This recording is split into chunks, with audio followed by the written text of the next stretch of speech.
Muy buenas noches. Vamos a analizar cómo ha sido este año del presidente Abinader de su segundo mandato, pero vamos a recordar algunas cifras antes. En el periodo 2024-2025, el gobierno de Luis Abinader ha demostrado avance y tensión en la economía. El PIB creció por encima del promedio regional. Sin embargo, la canasta familiar promedio llegó en abril del 2025 a 46.728, en una alza de 0.66% desde diciembre, manteniendo una brecha importante frente a un salario real promedio de 21.667 pesos. En materia fiscal, la deuda del sector público no financiero subió más de 3.750 millones solo en los primeros 4 meses del 2025, alcanzando la cifra de 61.340 millones. El gobierno destaca un aumento de proyectos de infraestructura y cierta reducción en delitos de alto impacto, pero la percepción de inseguridad sigue alta. En comparación al 2023-2024, la economía este año creció con menor presión inflacionaria. La canasta familiar subió menos y la inflación se mantuvo en 3.71%.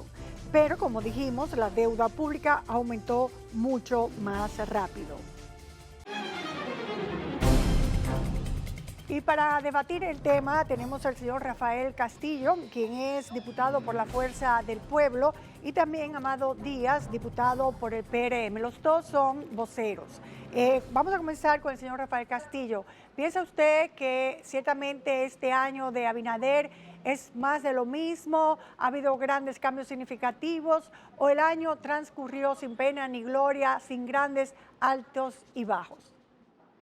Gracias, Nuria. Bueno, yo pienso que este nuevo inicio del presidente Luis Abinader en este año ha sido un gobierno que ha iniciado sin perspectiva. Y este año tenemos como una disminución en varios rubros, varios aspectos, pues el mismo gobierno central ha demostrado con datos del Banco Central que ha disminuido en construcción, estamos en números negativos, que estamos en la electricidad, estamos atrasadísimos porque lo que habíamos superado en años anteriores, hoy día tenemos apagones en todos los sectores, no tan solo en una parte de la población, sino en todos los sectores. Bueno, vamos entonces a pasar al PRM. ¿Cuál es su opinión de la cantidad de cosas que se dicen se han hecho este año, que el presidente a través de su programa de televisión, la semanal, pues todos los días habla de los logros del gobierno? Hay una idea de que esos logros no se sienten en la economía. ¿Este año fue mejor que el año pasado o todo sigue igual? Bueno, yo creo que fue mejor, ya se empiezan a ver los frutos, ya por ejemplo, el jueves 14 que acaba de concluir, esta semana se inauguró la circunvalación de Baní, tenemos próximamente la inauguración del paso de desnivel de la Plaza de la Bandera, tenemos el Hospital Traumatológico de Higüey, estamos a punto de inaugurar la primera planta de Manzanillo. Entonces, este es un año que ya se empiezan a ver los frutos. Lógicamente, al pueblo y a la oposición no le gusta que le hablen de pandemia, no le gusta que le hablen de guerra de Ucrania, pero fueron hechos que estuvieron ahí y que nos retrasaron en su momento, pero que ya viene el despegue total del gobierno porque ya el tiempo está a nuestro favor. Bueno, se habla, señor Castillo, también de que la canasta ha subido muy poco, unos miles de pesos, aún cuando la canasta 21.000 pesos, que era el promedio real de hace un tiempo, ahora subió a unos 46.000 pesos. Pero ¿por qué entonces la persona no entiende que no, su canasta no ha aumentado, pero entiende como que la cosa no va bien? Bueno, porque cuando tú tienes otros gastos que aumentan de precio, como es la energía eléctrica, como es el gas, como es otros rubros que son importantes, el transporte que ha aumentado, entonces eso va en disminución de lo que es la canasta, la adquisición de la canasta. Señor Díaz, aun cuando el Banco Central reporta un crecimiento económico superior al promedio regional, ha habido un adelanto en turismo, aun cuando la oposición dice que la construcción no, sí ha habido un aumento de la construcción, zonas francas, etcétera. Pero la verdad es que no se compara con años anteriores, eso sí.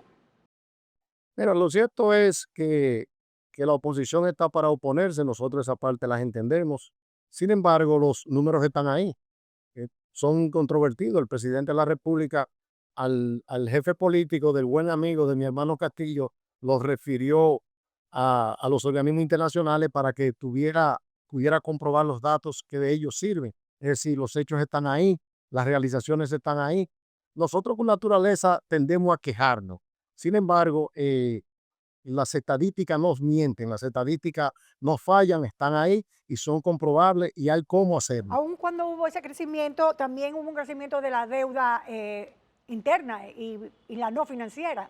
Bueno, la deuda externa en estos 4 años del presidente Luis Abinader ha crecido en 16.300 millones, que eso es aproximadamente un 36% más de incremento de la deuda que recibió en los 4 años anteriores. Ya. Pero sí ha habido el crecimiento que lo estipula también el Banco Mundial. Hubo el crecimiento, ese contrapeso, ¿verdad, señor Díaz?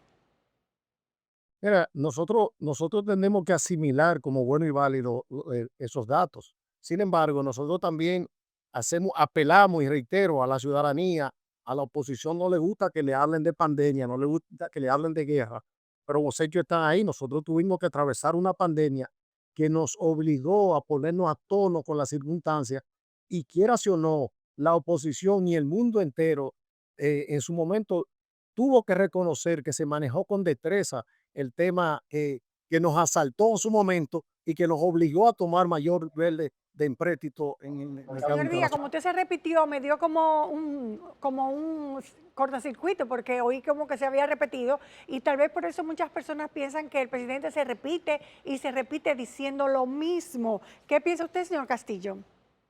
No, efectivamente, la pandemia pasó en el 20, ya tenemos 4 años. En el 2025, en la toma de posición del presidente, se prometieron obras, se prometieron hospitales, se prometieron otras cosas que no se han concluido. Por ejemplo, nosotros aprobamos en el presupuesto 775 millones de dólares que provenían de Aerodón, y esos 775 millones se invirtieron en otro tipo de obras que no fue lo que se presupuestaron. O sea, nadie sabe dónde fue a dar el dinero que estaba para obras específicas, puente flotante, un puente en Gemelo, en el cruce a Villamella, obras en la República de Colombia, obras en la 27 de febrero con pintura, pero el 99.7 de ese dinero se gastó sin empezar las obras.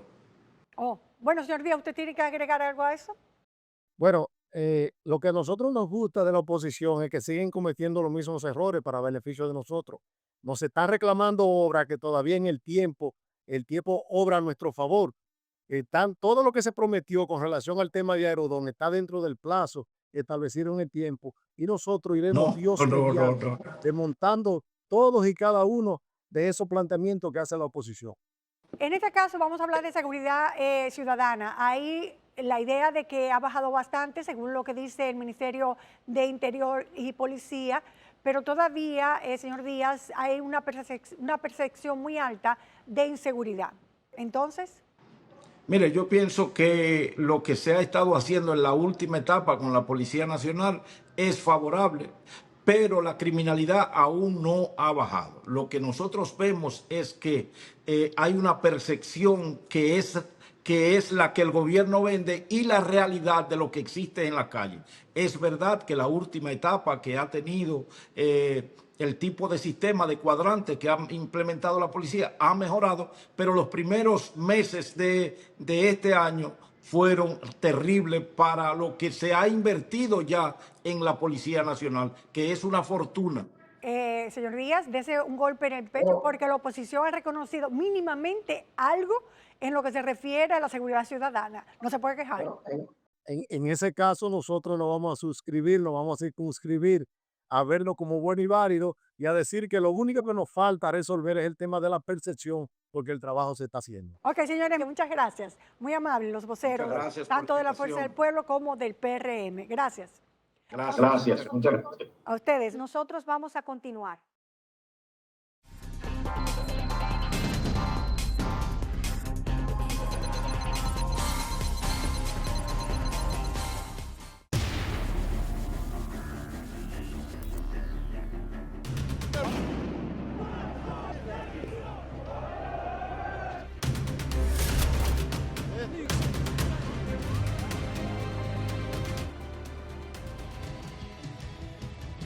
N Digital, cada minuto una verdad. El periódico con las noticias en tiempo real.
En el 2020 nosotros iniciamos una serie de trabajos de investigación de Alexis Medina y la red societaria que tenía para defraudar al Estado dominicano. Ahí se dijeron muchas cosas que luego se convirtió en el caso Antipulpo. Recordemos unos segundos ese trabajo realizado. Desde contrataciones de modelos como peledeístas en caravanas, compra de apartamentos, edificios y una gran colección de carros.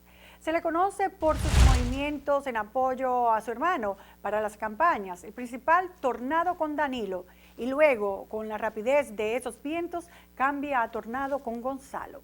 Pero como araña, experta tejiendo con sus 8 patas, ha logrado crear decenas de compañías donde sus amigos, compadres, empleados y allegados son colocados como gerentes, testaferros, para participar en las licitaciones del Estado, donde su presencia tras bastidores, como el hermano del presidente, habrá logrado inclinar la balanza a su favor en muchas oportunidades. Todos en el mundo gubernamental de las compras y contrataciones conocen su despliegue de poder. Vamos a hacer un recorrido de algunas de estas empresas que tuvieron la suerte de ganar. Contrataciones millonarias con salud pública en el Departamento de Medicamentos de Alto Costo. Esta orden por 57 millones del 6 de agosto del 2014 y esta de septiembre del 2014 por 74 millones de pesos. Otra compañía, Domedical Supply, registrada en el 2012 para todas las actividades comerciales, financieras, civiles, industriales, mobiliarias, inmobiliarias o de cualquier naturaleza. A esta compañía en 2016 Fomper le paga 1.088.339 pesos. Y vamos a entender dentro de un rato por qué se hacen tantas negociaciones con esta institución pública. Y en un proceso de comparación de precios con el mismo Fomper, la mayoría de las 6 compañías que participaron pudimos comprobar que eran relacionadas a Alexis Medina, Swing Supply, representada por Huacal Méndez Pineda, contable de la empresa de Alexis Medina. Esta Swing Supply también obtuvo una adjudicación con los comedores económicos en el 2016 por un monto de 8.436.000 para la compra de comida para Navidad. Volvamos a la licitación de Fomper. Las 3 finalistas fueron las 3 directamente relacionadas con Alexis Medina: United, Domedical y Watmas, todas con pocas diferencias de precios, y la ganadora fue Domedical Supply. Domedical también obtuvo un contrato por comparación de precios de 1.840.000 en el 2017 para la reparación de calderas y adquisición de equipos industriales en Fomper. Estos contratos de bajo costo, que no levantan sospechas, hacen que uno dude de la veracidad de la compra y de la contratación, y que solo sea una forma de recibir dinero con ciertos visos de legalidad. ¿Por qué tantos negocios con estas empresas relacionadas con Alexis Medina y el Fomper, que es el Fondo Patrimonial de las Empresas Reformadas? Fomper, de la mano con la comunidad. Tendrá que ver con que Carmen Magali Medina Sánchez, hermana de los Medina, es vicepresidente de Fomper, con un sueldo de 272.000 pesos. Y también está su sobrina, Chaily Maciel Rosado Medina, quien es su directora, con un sueldo de 131.460 pesos. Pero no solo se encuentran estos contratos de pocos montos. Cuanto más confianza adquieren, más ambiciosos son. Watmas Dominicana, que ya dijimos que es de Alexis Medina según el registro de ONAPI, pero según la certificación de la Cámara de Comercio, sus socios son nuevamente Omalto Gutiérrez, el chofer, y Huacal Bernabé Méndez Pineda, el contable. Ha hecho negocios con las sedes, especialmente de este, donde su cuñado Luis de León, esposo de Carmen Medina, la de Fomper, es el administrador. Ganando licitaciones entre el 2014 y 2016 por más de 200 millones en compras de materiales solo con esta empresa, Watmas. En el estado de emergencia ha participado en varios procesos. Este de Promese 2020-0016 para la compra de trajes de protección tipo overall desechables por un valor de 75 millones de pesos. Otro proceso, el 2020-0013, para la compra de 1 millón de mascarillas por valor de 55 pesos, cuando en el mercado se conseguían a 16 pesos, un monto total de 55 millones de pesos, y esta licitación fue el 24 de abril de 2020. Encontrar cada una de las compañías de Alexis Medina se necesitarían meses de investigación y decenas de periodistas para poder dimensionar la cuantiosa negociación millonaria hecha con el Estado. Por eso, esto que presentamos es solo la punta del iceberg, que nos dice lo bien que le va a este hombre de 50 años que vivió en esta casa familiar y luego pasó a un cuarto de este apartamento de estos edificios en el 30 de mayo, donde vivía con un amigo. y ahora tiene la suerte de vivir en un penthouse parecido a este en el Malecón Center de 3 niveles, valorado en más de $1 millón. Posee varios vehículos de lujo en su marquesina, como este Porsche, Mercedes-Benz y este BMW.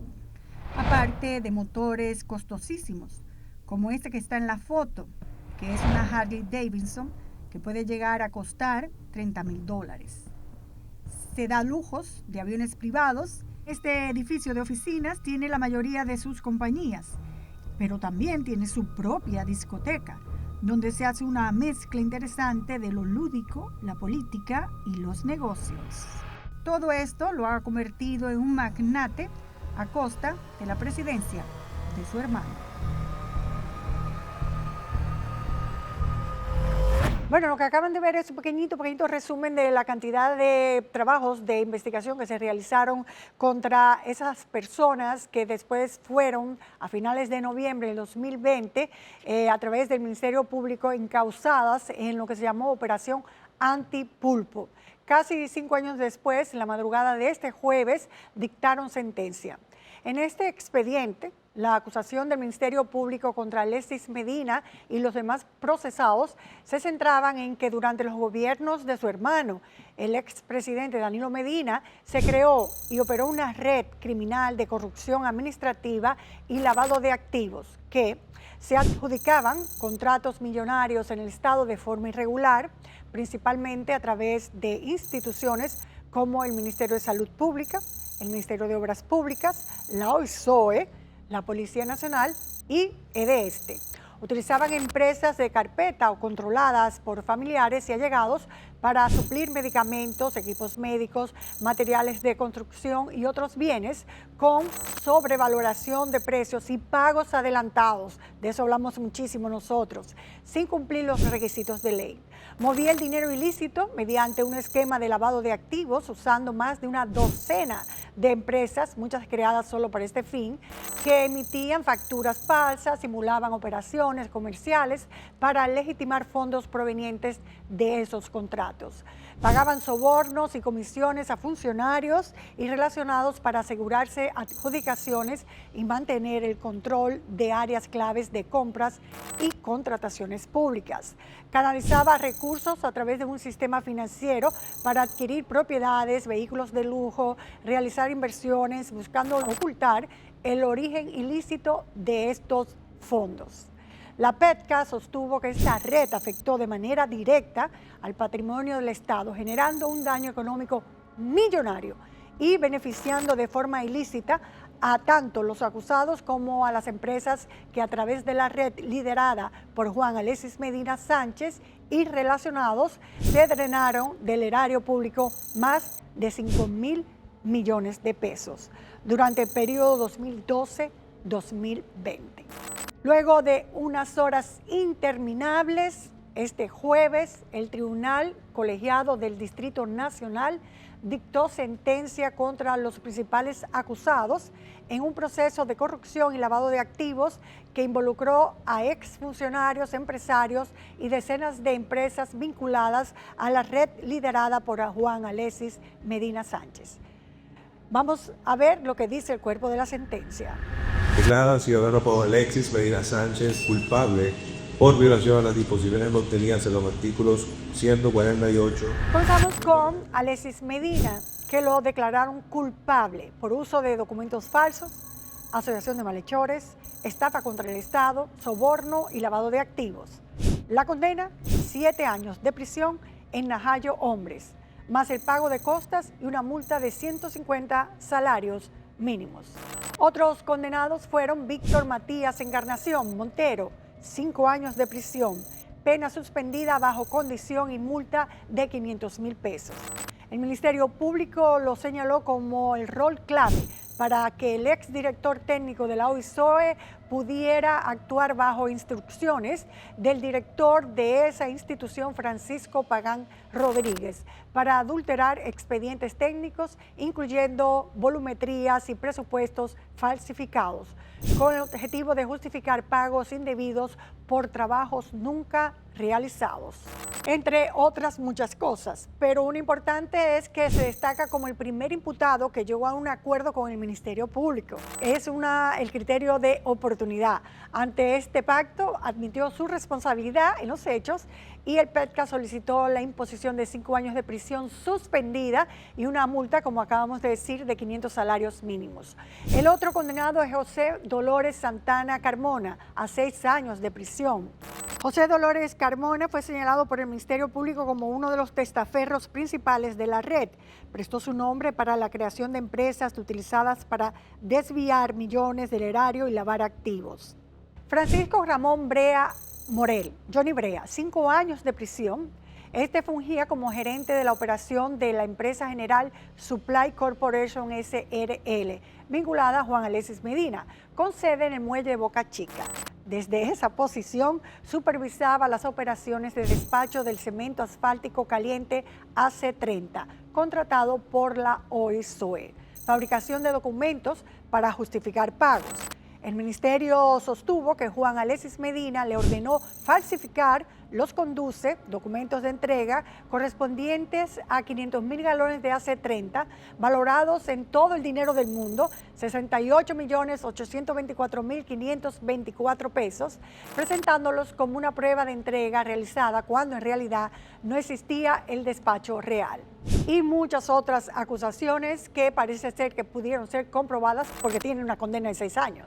Paola Mercedes Molina Suazo, Carlos Martín Montes de Oca y Rigoberto Alcántara Batista, 5 años de prisión cada uno.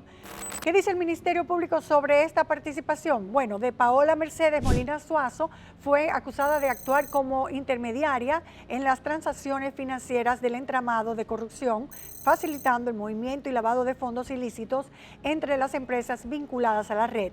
Carlos Martín Montes de Oca Vázquez, según el Ministerio Público, creó y administró empresas ficticias utilizadas para canalizar recursos del Estado, actuando como parte del entramado del testaferrato.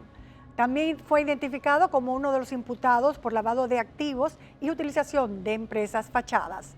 Rigoberto Alcántara Batista se le imputó la administración y la creación de empresas utilizadas para justificar contratos fraudulentos con el Estado, facilitando adjudicaciones también irregulares. Las absoluciones de este proceso. El tribunal consideró que el Ministerio Público no pudo probar nada contra Fernando Aquilino Rosa Rosa, Carmen Magalis Medina Sánchez, Rafael Hermosén Andújar y Aquiles Christopher Sánchez, porque no encontraron pruebas suficientes en su contra.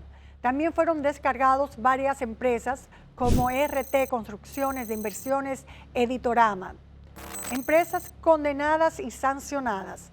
Más de una docena de empresas, entre ellas Domedical Supply, General Supply Corporation, United Suppliers y Watmax Dominicana, fueron declaradas culpables de lavado de activos. Sanciones: disolución definitiva, clausura de locales, cancelación de licencias y prohibición de contratar con el Estado.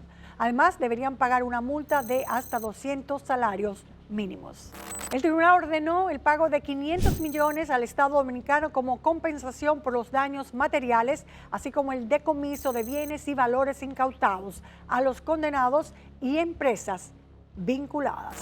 Esta sentencia definitivamente marca un hito en la lucha contra la corrupción en el país, no solo por el alcance de las condenas, sino por el impacto económico y político que implica el desmantelamiento de esta red de corrupción y lavado de activos. Misión cumplida.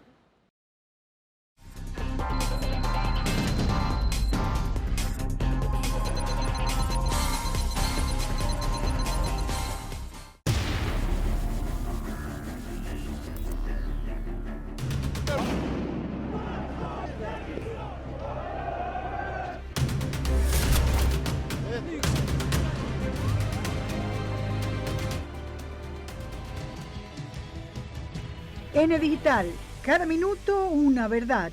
El periódico con las noticias en tiempo real.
Una simple molestia estomacal terminó en una tragedia irreversible.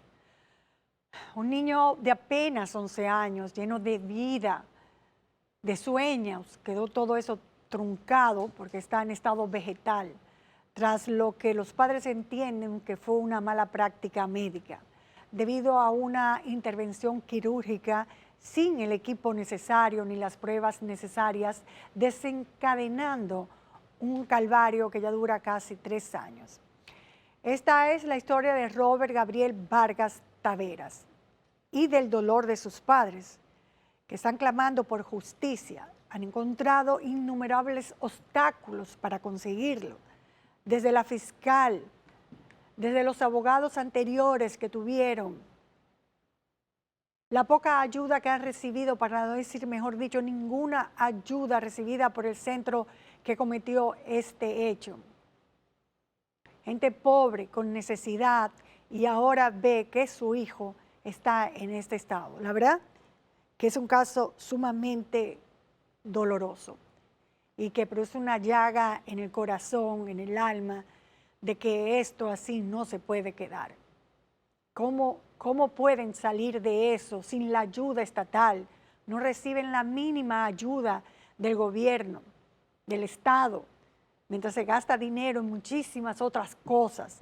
Esa pobre familia no tienen a quién clamar por una ayuda necesaria, que se la merecen y la necesitan. Hacer una entrevista, como van a ver ustedes dentro de un momento, con doctores, no es una tarea fácil, porque ellos saben lo que habrían tenido que hacer y que quizás no hicieron. Y dicen que lo hicieron, pero ¿cómo sabe uno que lo hicieron de verdad? A no ser que uno entienda que no lo hicieron por las consecuencias que tiene el niño en este momento. Es una situación trágica. Vamos a ver el desarrollo del reportaje y luego la entrevista con el anestesiólogo y el director de donde lo operaron el niño, la clínica, el Centro Clínico Jefferson. Son pullitas que tiro en todos los videos. Mi niño era una persona. Wow. 2 años y 9 meses atrás, la vida de Robert Gabriel Vargas transcurría como la de cualquier niño de 11 años. Vivía junto a sus 2 hermanos menores, sus padres, Gabriel Vargas, chofer de una empresa, y Juana Iris Taveras, en el barrio Duarte de Herrera, antigua Cañada de Guaimía. Robert estaba estudiando, él estudiaba, estaba en 6º grado. Era un niño estudioso, muy alegre, jugaba deporte. El 11 de agosto a las 2 de la tarde lo llevan al centro médico Dr. Jefferson por un dolor de estómago que ya tenía con él 2 días. Yo lo llevé por el lado de emergencia y yo lo llevé normal, me lo chequearon, me le hicieron un análisis, me le hicieron una sonografía.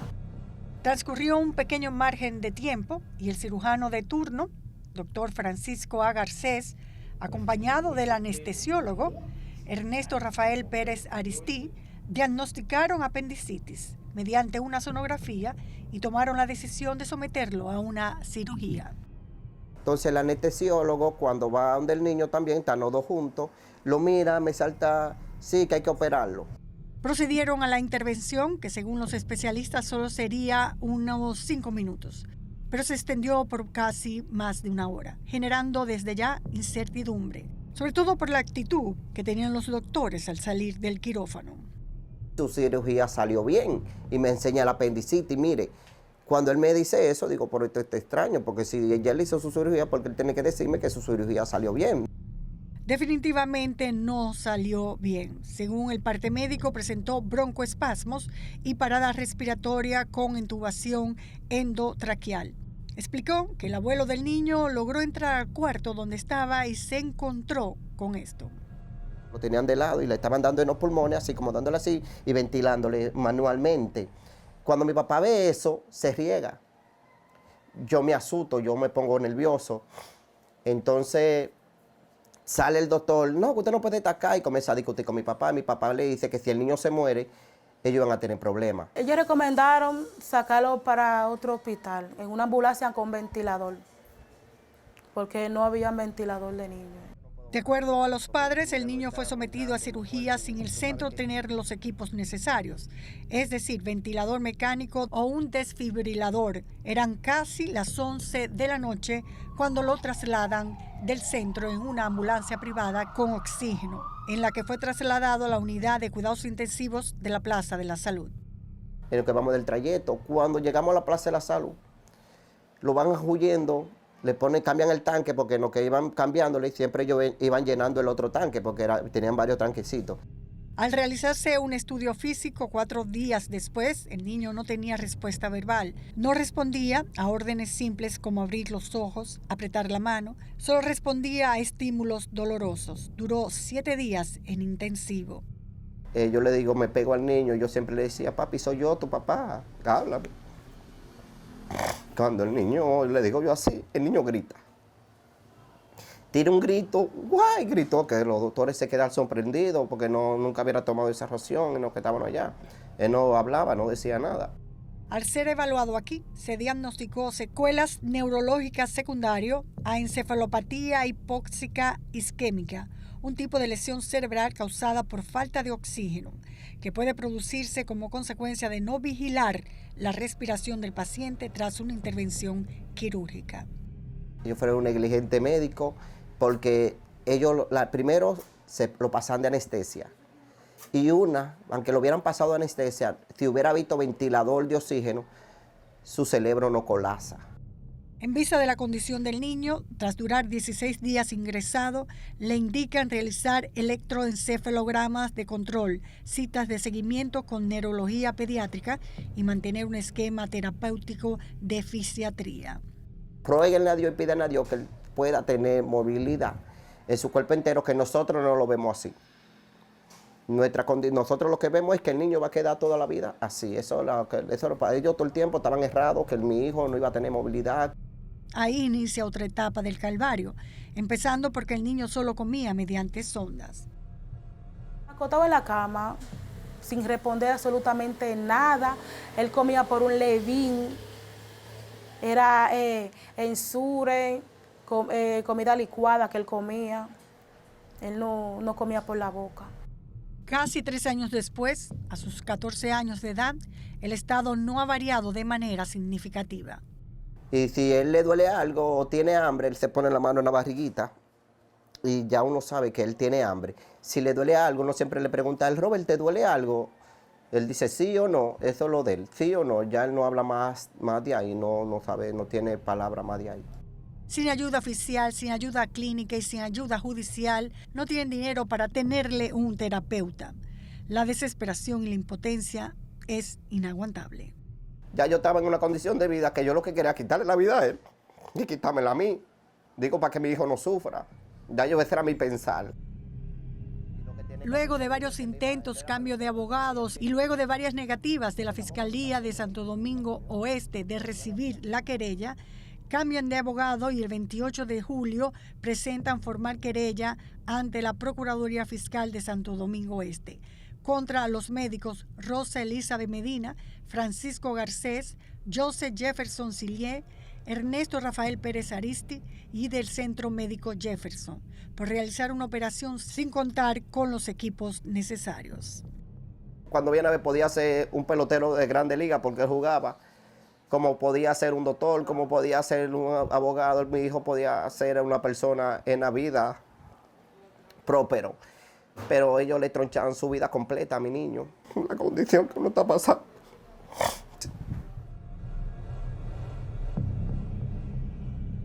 Mientras, esta ha sido la posición de los médicos y del centro donde fue intervenido. Nunca han venido a ver cómo sigue el niño, cómo están las condiciones del niño. Ellos no. Fue un perro, para ellos fue un perro. Pero no es la primera vez que esta clínica tiene mala práctica médica. En el 2022 fue condenada al pago de 6 millones de pesos por daños emocionales causados a Miguel Ángel Berigüete Pérez, al recibir una inyección en el glúteo izquierdo sin observación del más mínimo deber de vigilancia, supervisión y adiestramiento, y la suma de 2 millones de pesos por los gastos que tuvieron para el tratamiento.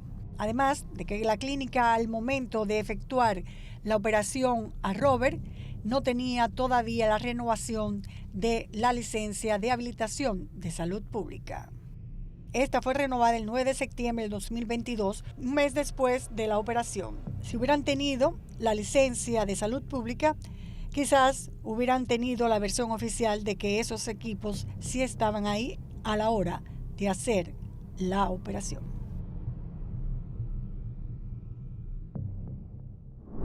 Ahora nos toca hablar con los médicos de este caso. El médico cirujano no quiso hablar. Quien va a hablar es el director propietario del Centro Médico Jefferson y el anestesiólogo, el doctor Ernesto Pérez Aristi. Como dije al principio del reportaje, hablar con médicos no es una cuestión fácil porque ellos saben después lo que tendrían que haber hecho para que no sucediera lo que ocurrió. ¿Lo hicieron? La demostración es que posiblemente no. Porque miren cómo quedó el niño, totalmente un vegetal, truncada su vida de una forma realmente alarmante y gravemente triste.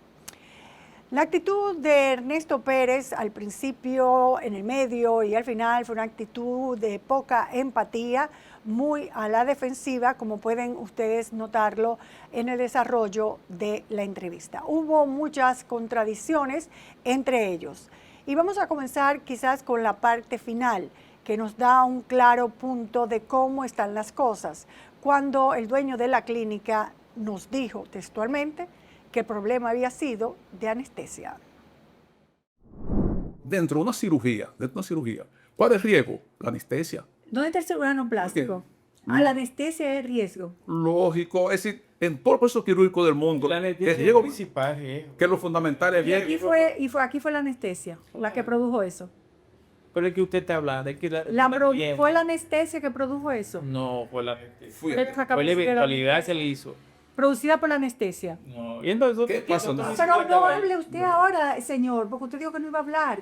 Él acaba de decir que la anestesia es el principal problema. Que uno de los riesgos de cualquier cirugía. De cualquier cirugía. No en este caso particular. Anda, ya.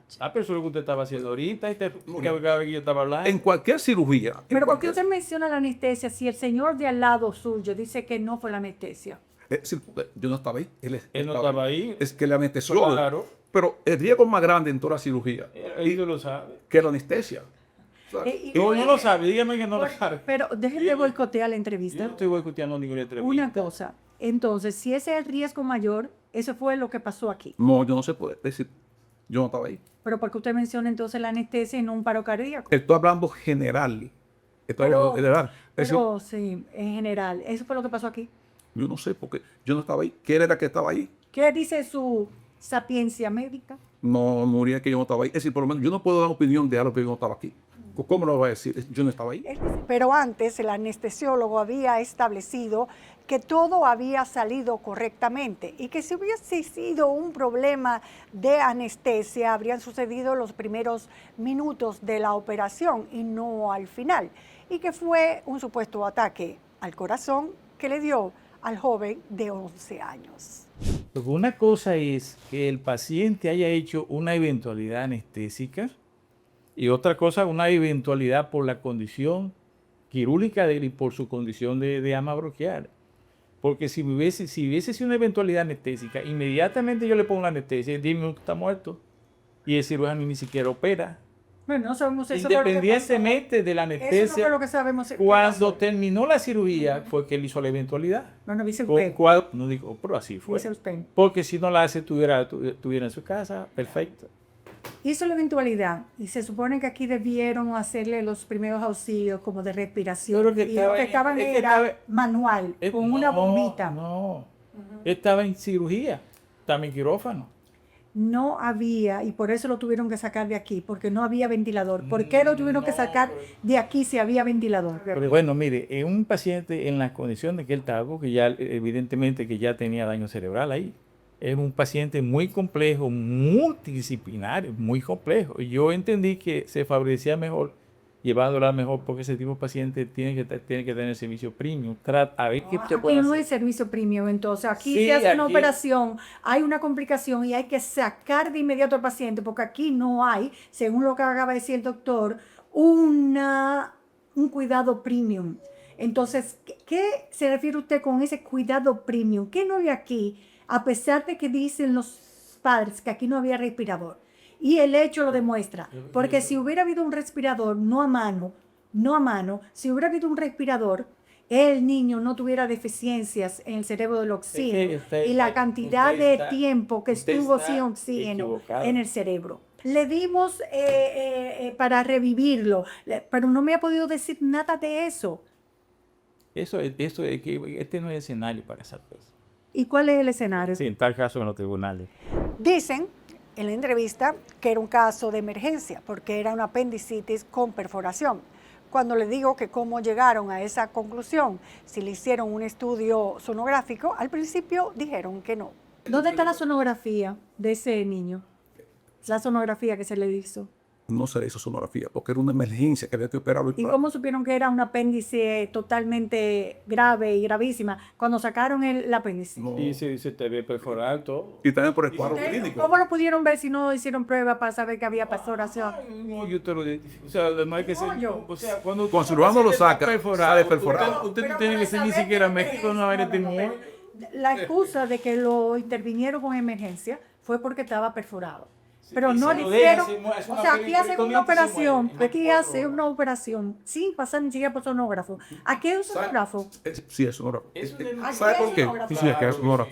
Luego, extrañamente, apareció el estudio sonográfico donde establece que era una apendicitis aguda. Ah, pero usted no sonografía. Pero mira, ahí era sonógrafo. Pero usted me dijo que no habían hecho sonografía. Que yo no sabía, que yo no estaba ahí. Pero Yo no estaba ahí. ¿Usted le habían hecho sonografía porque es una emergencia? No lo digo eso. Míralo ahí. Sí, lo dijo, yo lo tengo grabado. Claro que dijo que no le habían hecho sonografía. No, yo no oí eso que lo oí. Mira, entonces mira aquí la biopsia que le hicieron. Sí, un momentito, vengo a chequear. Establecen los familiares que el niño tuvo esa consecuencia porque no había un respirador mecánico, sino manual, que de hecho ellos vieron como una enfermera estaba dándole oxígeno y que tampoco había un desfibrilador para lograr controlar el supuesto ataque al corazón. Ellos desmienten eso diciendo que sí habían esos aparatos, pero a la pregunta de que si nos pueden enseñar una documentación donde establezca que esos aparatos fueron comprados hace más de 3 años, esta fue la respuesta. En clínica, es decir, en clínica los equipos no se cambian en No, de día a los 3 en la administración usted no tiene, porque uno guarda la documentación. No me diga a mí, porque me subestima, siendo cristiano, no puede mentir, de que usted no tiene dónde lo compró, la fecha que lo compró, lo que le costó, sobre todo porque muchos de esos, si fue nuevo que lo compró, eso tiene garantía y se guarda. No sé de cuánto puede ser la garantía, pero se guarda. La mayoría de los equipos de clínica, las garantías son muy efímeras. La mayoría son efímeras. Y la mayoría de los equipos ¿Efímera de cuánto estamos hablando? de poco tiempo, no le puse de cuánto tiempo. O sea, usted sabe que son efímeras, pero no sabe cuánto tiempo es. La garantía, mira, la garantía no te lo dan por muchísimo tiempo. ¿Pero por cuánto tiempo, señor? 1 año, 3 años, 6 meses debe. Pues 3 años. Pero, 3 años. Eso debe estar ahí en garantía, 3 años. fundamentalmente, lo que se da el entendimiento. Es de suponer que ante lo sucedido, la sensibilidad humana debería estar presente. Los padres han vivido con el dolor de que lo que aconteció pudo haberse evitado, pero también con la indiferencia de los médicos y del centro de salud. La clínica se ha desentendido, o usted lo ha ayudado a ellos con terapias. ¿Por qué lo toca? Es amigo, me dice mi hermano. ¿Pero por qué lo toca? Sigue hablando. ¿Pero por qué lo tocó? Sigue hablando. ¿Pero qué significa que lo haya tocado? Nada. Yo el toque, ¿qué tiene que ver? Explíqueme usted qué significa eso. Eso es lo que le estoy No, diciendo. pero explíqueme usted. O sea, yo le estoy haciendo una pregunta y usted lo toca. Está bien, explíqueme usted qué significa eso. Bueno, que advertencia, tenga cuidado. Yo no sé, esa no fue la intención. Si eso es lo que le preocupa. No, muy claro fue. Mire, me retiro un poquito más, si ese es su problema. Básicamente, cuando le dieron de alta al hospital, nosotros fuimos donde dos representantes de ellos legal, pues entonces nosotros le ofrecimos una oferta. Pues entonces, ¿verdad? Ellos la rechazaron, los abogados de ella, pues entonces echamos por un lado. Pues, y nosotros siempre estuvimos a la disposición de ayudarlos, pero ellos también nunca vinieron. Nunca vinieron. Pues entonces, ¿qué pasa? Nosotros nunca hemos llegado, porque realmente este tipo de casos, yo tengo nietos, tengo familia. Pues, ese caso a mí me ha dado duro. Entonces usted dice que usted no ha ayudado más o que no ha ayudado nada, ni siquiera una sopita de cebolla le ha mandado. No. Para que ellos puedan comer un día. Fíjate, incluso yo creo que él, Y porque usted dice que no ha ayudado, porque ellos no han venido aquí. pero nosotros fuimos. Cuando usted dice nosotros fuimos, ¿fueron sus abogados o fue usted? Yo fui con dos representantes legales, que habían dos abogados de ellos ahí, que eran cristianos. Entonces se le ofreció una oferta para ayudarlos, entonces ellos rechazaron. El anestesiólogo se negó a explicarnos el protocolo que se llevó a cabo luego del supuesto ataque del corazón que le dio al menor. Claro, le aclaré que lo que iba a decir iba a ser visto por un médico anestesiólogo. ¿Qué se usa? Claro. ¿Qué se usa? Es que yo no tengo que darle explicación a usted. Un caso doloroso para quedar ajeno a él. Toca el alma e indigna que además la falta de recursos sea también parte del tortuoso camino que deben seguir. El Centro Médico Dr. Jefferson, con absoluta indiferencia ante el dolor que provocó, niega con sus hechos lo que dicen sus palabras de supuesto cristiano. Sea o no una mala práctica médica, queda en nuestro ser otra incertidumbre, y es el comportamiento de los abogados pasados, una fiscal que no recibía la denuncia y doctores que no se comprometen, demostrando la mínima condición humana que nos diferencia de los animales.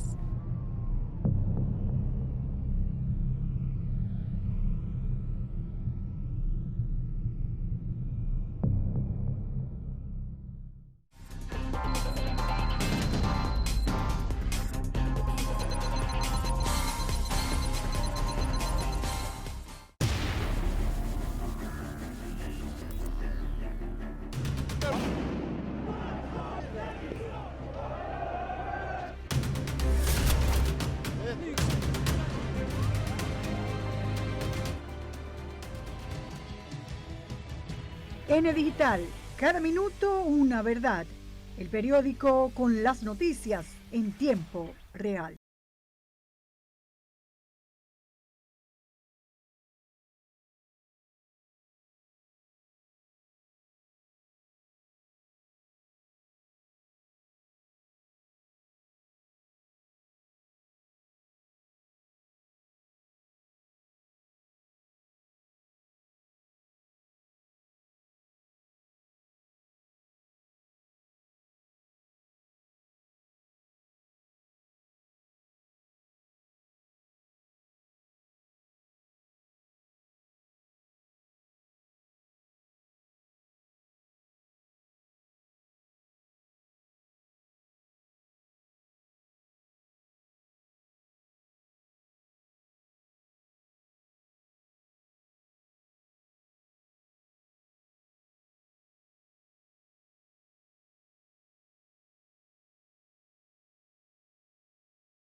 Ahora la fotocrónica con Franklin Guerrero.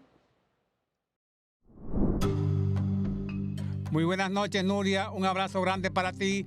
Gracias por los últimos elogios y sabe cuánto te quiero y cómo coincidimos cuando enfocamos temas comunes. Vamos a la de esta semana. Para no perder el punto de mira, vamos de nuevo a iniciar con el apresamiento de indocumentados por el Ejército de la República Dominicana.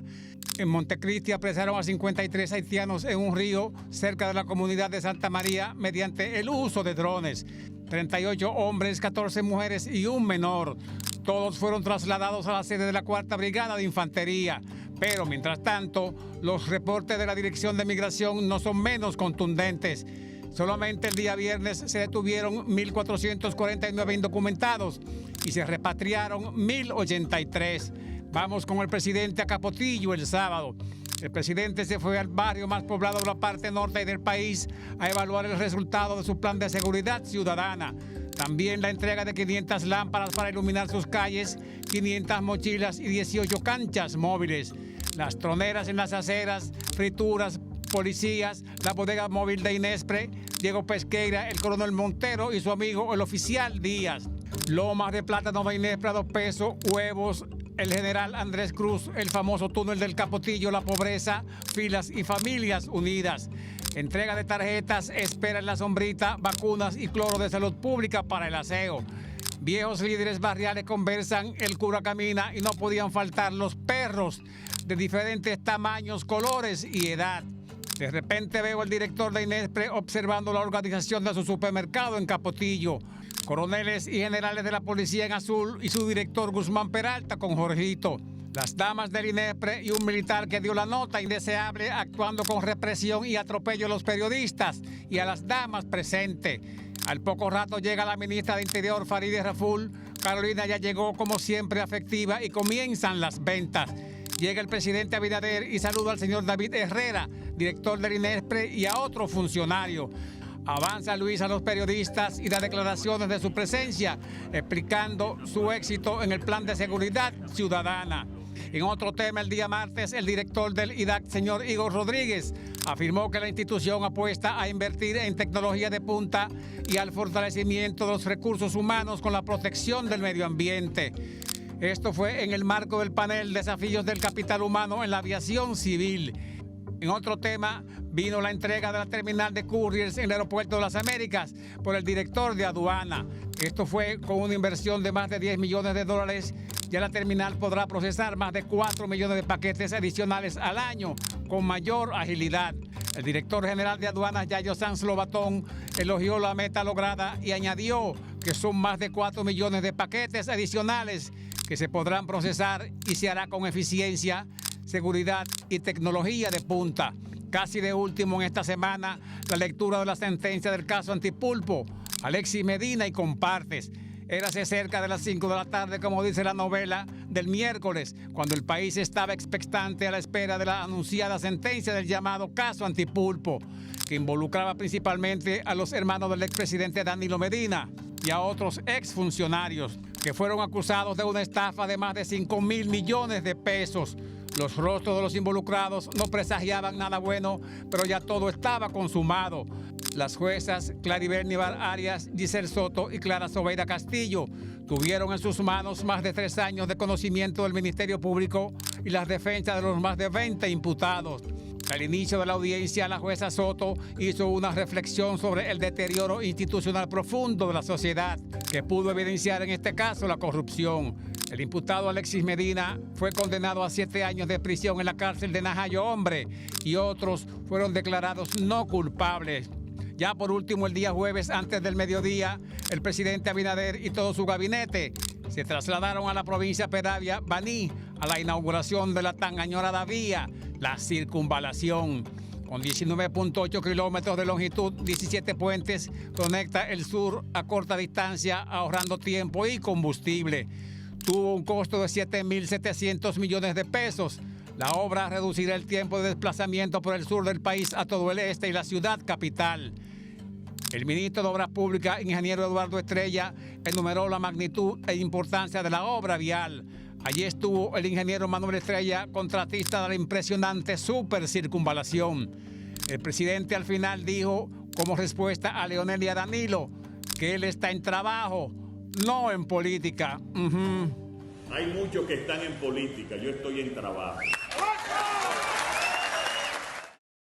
Entendiendo que este trabajo no es fácil, es difícil, es complicado, pero por alguna razón es lo que nos ha tocado. Nos sentimos satisfechos por la labor realizada. ¿Que todavía falta más? Sí, todavía falta más y esperemos que podamos cumplir con esa meta establecida. Buenas noches, terminamos por ahora y va ahora el Antinoti con Sergio Carlos.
Abinader manda a Leonel a pelear con la FAO y la CEPAL. Ahí sin dos doña con rolo en chisme. Los útiles escolares están más caros que un concierto VIP de Karol Trátame G. bonito como la canción, Sergio. El metro sigue pasando por 20 pesos, pero cuesta como una guagua nueva y nadie se lanza a subirlo. Ajá, mi amor, así, a lo cara vaquero. La policía pasó de mandar el 13% de sus efectivos a patrullar a más del 60%. Pero policiar pecho en la calle, mi amor.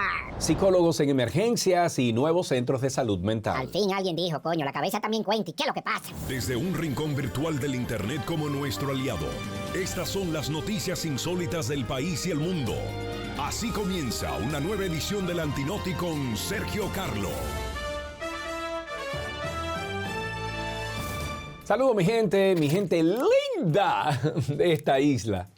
Y los que no están en esta media isla también, que lleva tantos ritmos, señores, en estas venas de esta República Dominicana, que hasta el coro de Despacito de Puerto Rico suena aquí, pero lento, lento, lento. Vamos a actualizarnos un poquito en cosas de RD. Vamos a darle, coño, candela a 5 noticias que parecen sacadas de una película de comedia absurda, pero con la triste gracia de ser verdad dominicana. Dele lectura al informe. El presidente Luis Abinader respondió a las críticas de Leonel Fernández al retarlo a que lleve sus cuestionamientos sobre las cifras económicas directamente a los organismos internacionales como la FAO, la CEPAL, la Moody's, tras mencionar que estas entidades avalan el crecimiento económico del país, incluso elevando la calificación crediticia del país a BA2. Bueno, mira, yo le digo al amigo presidente Leonel Fernández que estos datos son los datos internacionales. Si él quiere, yo le doy el nombre del director de la FAO para que vaya a pelear con él.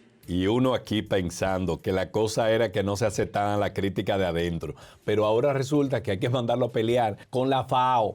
¿Qué habríamos podido hacer con esos 40.000 millones de pesos? Cállese, que estoy hablando. Como si fuera, coño, un árbitro internacional. Leonel, escúchame nuevo, arranca para allá.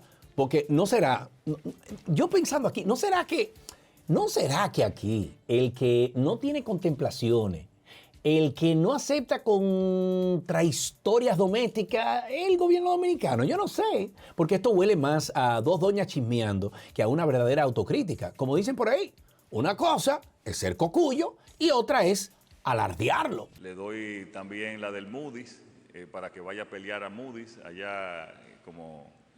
con todo lo que dice Moody's, todo lo que decimos nosotros aquí, una gran parte lo dice Moody's. También que vaya a pelear con la CEPAL, por los datos están los de la CEPAL, que vaya a pelear con el Banco Mundial y que tenga buena suerte discutiendo esos datos. ¿Será que preferimos creerles a la oposición por ser oposición en vez de irnos con los numeritos? ¿Qué es lo que está pasando? Guau, pero... ¿Tú te quedas...? Con el inicio del año escolar a la vuelta de la esquina, los padres dominicanos enfrentan un gasto que puede superar los 20,000 pesos por estudiante. Es así mismo, el monto mencionado es solo en útiles y libros, sin contar uniformes ni matrícula. En primaria, el rango va de 8.693 pesos a 19.376 pesos y en secundaria hasta 16.520 pesos en adelante. Hueso. Los altos precios de los útiles escolares es un tema recurrente y preocupante para muchas familias de la República Dominicana, especialmente al inicio del año escolar.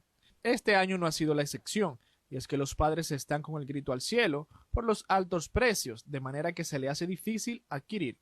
¿Cómo va a ser posible que a veces un bolígrafo pueda costar entre 15, 20, 30, 35 pesos para un estudio? Igualmente con un cuaderno pueden costar 150, 200 pesos, eso es inédito. Adiós, vea. Mandar a chamaquito a la escuela no es gratis, eso lo sabemos. Ni es como montarse en una guagua vieja tampoco. Ya, yo creo que esto se está saliendo como de control. Y fíjense que yo no tengo hijos. Yo no he mandado a un muchacho al colegio. O sea, mis amigos, mis amistades, como dice Jung. Mis amistades, con tanto impuesto que uno paga, que nosotros los dominicanos pagamos.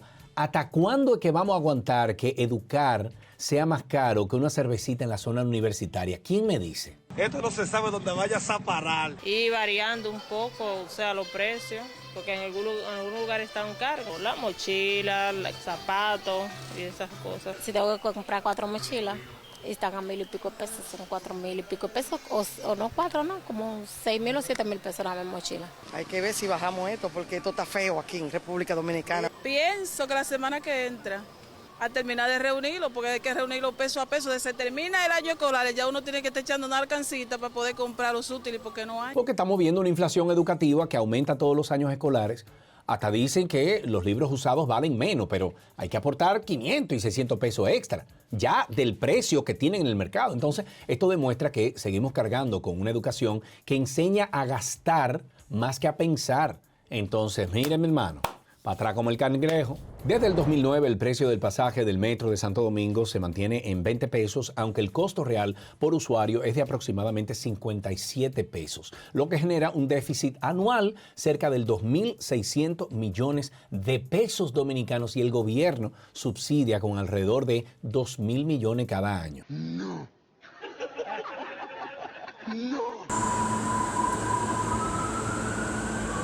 Pero es que esto es como vender mangú a precio de desayuno en el colmado, porque mantener el pasaje así barato suena muy bonito, pero no está dejando con... Señores, es por la fosa de Milwaukee que no vamos ahí, ¿eh? Porque miren, mi hermano, ¿a dónde que vamos a llegar nosotros? Yo recuerdo un poeta y... ¿Cómo se llama esto? Un poeta y pensador dominicano que dice... Es para adelante que vamos, sí, pero ¿para dónde? Porque vamos ciegos para adelante. Hoy también tuve que irme en Uber y hoy también voy a tener que coger otro moto Uber para llegar a mi casa. Claro que tengo que pagar más pasaje y pasar más trabajo. Otros, para no incrementar sus gastos, prefieren levantarse más temprano y montarse en los autobuses de la ONSA que realizan el mismo recorrido. No sé si ustedes lo saben, pero se lo digo. Si ustedes creen que los dominicanos somos dueños de este país, usted está equivocado. Esto le pertenece a todos esos bancos internacionales que han prestado cuarto aquí. Miren que se lo digo. La ministra Farideh Raful informó que antes de la reforma solo el 13% de los agentes policiales estaban patrullando en las calles. Ahora esa cifra supera el 60% de sus efectivos. Además, se ha implementado un plan piloto con 1.150 agentes y vigilancia tecnológica que ha logrado reducir los delitos un 32.5% y la tasa de homicidios de más del 12.5% a un 8.2%.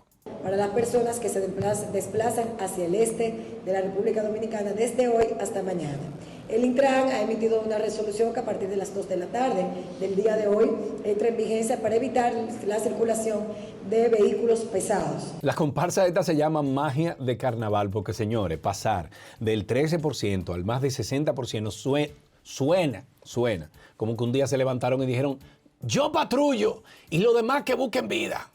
Y ya.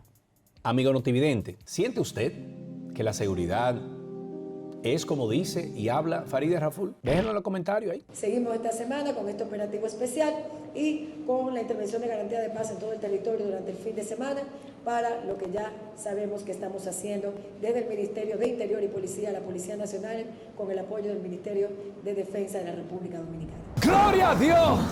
¡Gloria a Dios! En una buena noticia, y de verdad que es una buena noticia, el ministro Víctor Atala anunció la construcción de centros psicosociales en Moca y Asua, la ampliación de centros de crisis e intervención y también la integración de psicólogos en salas de emergencia de 5 centros mediante programas piloto. Además, se presentará un diagnóstico nacional de salud mental en los próximos días. Pero lo importante es que estamos estableciendo un patrón de acción importante en la salud mental. Estamos en la licitación de 2 nuevos centros parecido al centro psicosocial que está allá, para ayudar con las personas que están deambulando. Uno va a ser en Moca y otro va a ser en Asua, si mal no tengo, se está trabajando en esas 2 áreas importantes. Además, estamos trabajando en aumentar mucho los centros de crisis e intervención. Pero miren, por fin alguien dijo, la cabeza también cuenta, porque qué bueno porque, óyeme, ¿cuánto hemos tardado en entender que la salud mental es más que ponles fe a las cosas? Y bravo al ministro Atala, más atención a la mente y menos al sálvese quien pueda. Ahora justamente estamos implementando un programa en el cual queremos incorporar psicólogos en las emergencias. Tenemos un plan piloto en unas 5 emergencias, vamos a incorporar unos cuantos psicólogos y hacer un formulario de triaje para detectar problemas escondidos, inclusive también a través del Departamento de Trabajo, del Ministerio de Trabajo, un formulario laboral también para poder detectar enfermedad mental escondida y así poder trabajar en un diseño de políticas y establecer planes marcados.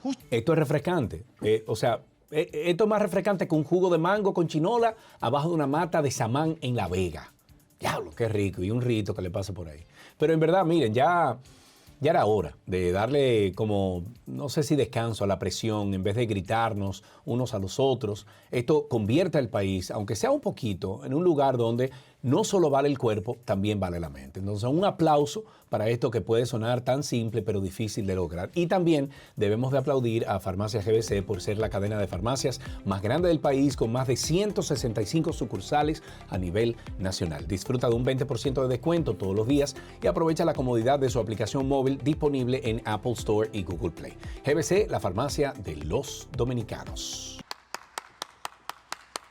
En fin, dominicanos y dominicanas, queridos amigos todos, hermanos y hermanas, estas 5 noticias que acabamos de repasar son una foto de nuestra realidad de modo cutre, pero digno, en cintura y salsa criolla, pero cifras que defienden, con organismos extranjeros, una educación cara, deficiente, un metro que cuesta más que por abajo que por arriba, y una policía que parece que salen de un panal de avispa y una mente que por fin recibe abrigo.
Yo no quiero borrón. No quiero borrón. No quiero borrón. Quiero que te presa, presa, presa.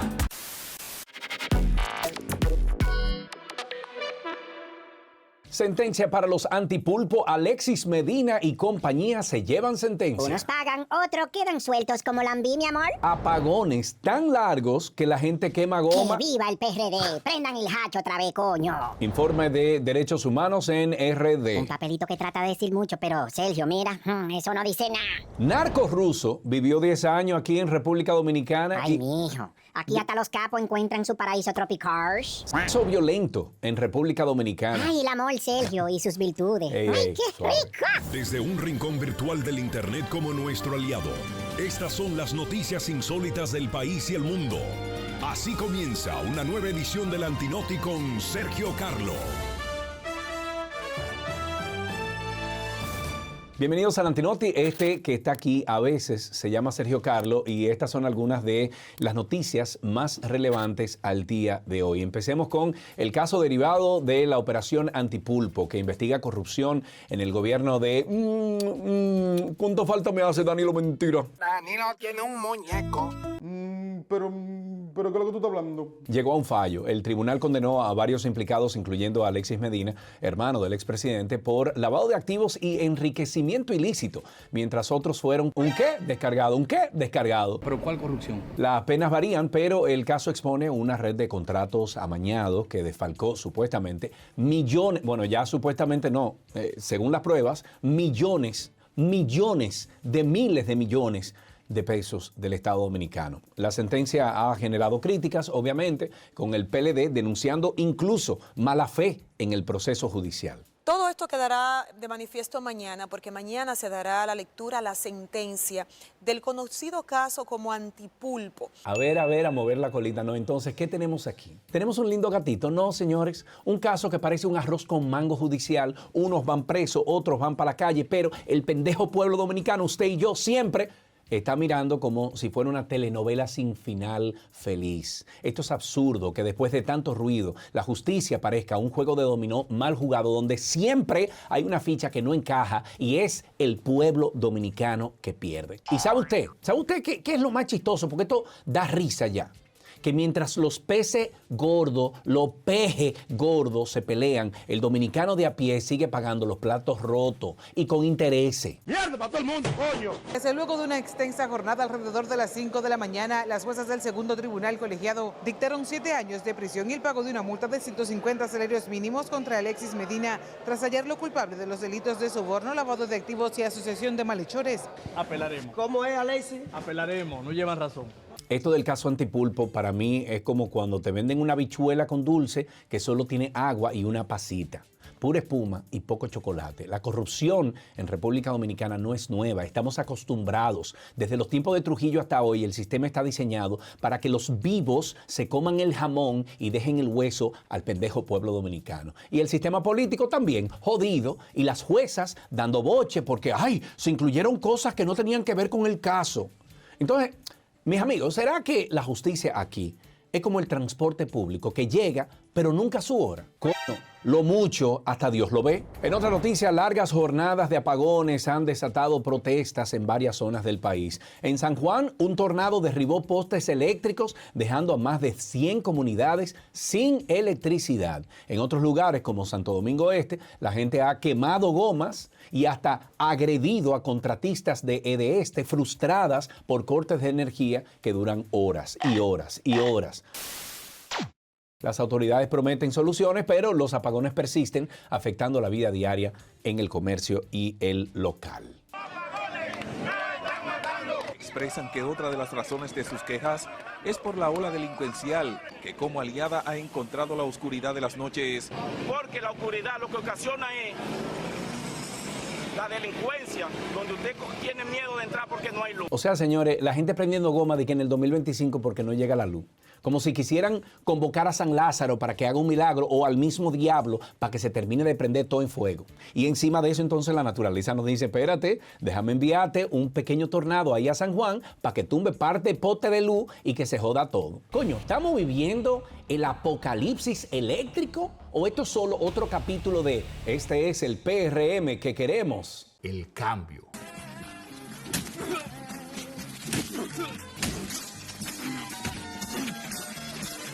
Porque ya la gente está harta de los apagones, Monao. Es harta que está. El sistema eléctrico dominicano es un chiste malo que nadie entiende. Solo a las 5 familias dueñas de esta energía en nuestro país les interesa seguir con ese poder. Desde los años 90, con la privatización de las EDE, nos vendieron el cuento de que no, es que todo va a ser mejor, pero seguimos en el mismo hoyo negro eterno. Y tenemos a San Banco Mundial, ¿verdad?, diciendo que RD pierde un 2% de su Producto Interno Bruto anual por problemas eléctricos. ¿Y las soluciones? Yo no sé. Yo lo que sí sé de primera mano es que se presentan soluciones al presidente Abinader de recuperar pérdidas y servicios en el sistema eléctrico sin el Estado poner un solo centavo, y el presidente ni mira para allá porque eso afecta el bolsillo de sus amiguitos empresarios. Entonces vivimos en una casa de alofoque, pero que se llama Sobrevive al PRD moderno. Y en otro tema, un reciente informe internacional sobre derechos humanos en República Dominicana señala abusos policiales, condiciones carcelarias inhumanas y discriminación contra minorías, incluyendo la comunidad haitiana. El documento critica la falta de avances en garantizar justicia, equidad, a pesar de las promesas del gobierno. Organizaciones locales ya han cuestionado la utilidad de este informe, argumentando que no propone soluciones concretas ni cambia la realidad que vivimos. Desde el día 7, este es el día y la hora, que mis sillas no aparecen. Nada de lo mío aparece aquí. Es de relajo, que no me dejan trabajar. Yo lo que quiero es trabajar porque de este colmado dependen 5 muchachos que yo tengo. ¿Qué es lo que le están diciendo al pueblo dominicano? Que es un toque de queda que hay. Ya vamos a declarar República Dominicana como un toque de queda, como que estuviéramos en pandemia. No estamos en pandemia. Entonces nos envían un informe que básicamente dice, güey, República Dominicana, ustedes están haciendo un desastre con los derechos humanos. Ah, pero gracias, capitán. Gracias, qué lindo. Porque ese reporte no mueve ni una aguja. Y ustedes saben qué es lo más gracioso. Que esto es como, mira lo que están haciendo, pero yo no me puedo mirar yo en el espejo. Qué lindo Estados Unidos, ¿eh? El capitán Valenzuela, con un compañero de él,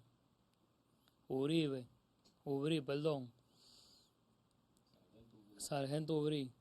Esas 2 personas me arrestaron sin ni siquiera venir con una orden de arresto ni nada. Gracias, Departamento de Estado de los Estados Unidos. Este informe es como un mangú sin plátano, mucho ruido y nada que comer, compadre. Porque según Amnistía Internacional, República Dominicana tiene una de las tasas más altas de letalidad policial en la región. ¿Y qué hacemos? Nada, seguimos bailando merengue mientras el sistema nos da coño tremenda pela. Anton Petrov Kulkin. No sé si lo notaste, pero yo no hablo ruso. Un narcotraficante ruso, el mejor cocinero de drogas, vivió aquí en República Dominicana durante 10 años antes de ser arrestado. Él operaba bajo una identidad falsa, disfrutando de lujos, conexiones en el país, hasta que fue capturado por las autoridades. El caso ha levantado alarmas sobre cómo figuras del crimen organizado encuentran refugio tropical en nuestro país. ¡Wow! Aprovechando vacíos en la seguridad y la corrupción. ¡Qué raro! ¡Wow! ¡Qué raro! Porque en este gobierno no hay complicidad con la droga. Podemos ver en la imagen, tuvo un gran recorrido. Es una persona que habla búlgaro, que habla ruso, que habla español, que habla inglés y que vivió en República Dominicana durante algunos años. O sea, espérense, un narco ruso vive entre nosotros en República Dominicana como si fuera el dueño de un resort en Punta Cana, como los marcianos que ya están en la tierra mezclados con los humanos. Es vergonzoso, señores, que un tipo con más cargos que una tarjeta de crédito vencida pueda pasearse 10 años sin que nadie se dé cuenta en este país. Aquí se va a acabar eso, como hemos también enfrentado la corrupción administrativa. Un artículo reciente analiza el impacto del sexo violento en la sexualidad de República Dominicana, destacando cómo ciertas prácticas pueden normalizar la violencia en las parejas, en las relaciones de pareja. Este texto señala que la falta de educación sexual y los estereotipos culturales contribuyen a estas dinámicas, afectando así especialmente a mujeres jóvenes. Algunos expertos, incluso en la materia, piden más programas educativos para abordar este tema. Informaciones publicadas en el periódico Diario Libre revelan que aproximadamente 25,000 mujeres que recibieron atención en el Instituto de Sexualidad Humana de la Universidad Autónoma de Santo Domingo el pasado año, el 30% reportó historia de abuso sexual en la infancia, mientras que un 10% de los hombres informó haber tenido igual experiencia. O sea, en un país donde el amor se mide por cuántos piropos te tiran en la calle, ahora resulta que el sexo violento está entre nosotros. Qué bien, qué locura, ¿eh? Pero en serio, o sea, es peligroso que la gente confunda pasión con una escena como de la película de 50 sombras de Grey, porque mientras algunos piensan que el amor es dar una pela, otros están buscando un te amo que no venga con un fundazo entre las costillas. Todo depende. ¿Cómo así? O sea, ¿de qué depende? De según cómo lo mires, todo depende. Porque nuestros niños no están informados.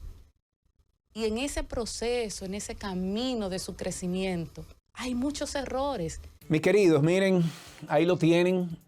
Corrupción que nunca acaba. Apagones que nos tienen en la era de Hipólito Mejía. Estados Unidos que no ve su imagen en el espejo con relación a las deportaciones. Narcos viviendo como reyes en República Dominicana y relaciones que parecen un ring de boxeo. Esto no es un noticiero. Esto es un espejo de lo que somos. En República Dominicana parece que nos hemos acostumbrado a vivir en el deje esa vaina así. Porque los titulares internacionales en un futuro yo creo que ya van a decir los dominicanos descubren que el país es un reality show y nadie dice nada. Hasta aquí esta emisión del Antinoti del día de hoy. Soy Sergio Carlo y a nombre de todos, te vi, te veré.